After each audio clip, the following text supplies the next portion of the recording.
உனக்கும் சம பங்கும். அப்படின்னா நான் உங்க லைஃப் பார்ட்னர். லைஃப் லாங் பார்ட்னர்னு சொல்லுவேன். அப்படின்னா நாம 2 பேரும் எப்போ கம்பெனி ஆரம்பிக்கிறது? என்ன கம்பெனி? புரியலையா? கணவன் மனைவிங்கிற ஒப்பந்தத்தோட அன்புங்கிற மூலதனத்தை ஆளுக்கு பாதியா போட்டு குடும்பங்கிற கம்பெனி ஸ்டார்ட் பண்ண வேண்டாம்?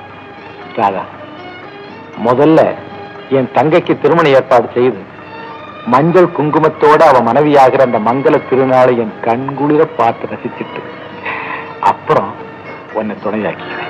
அப்பா, தங்கச்சி மேல உங்களுக்கு கொள்ள அன்பு.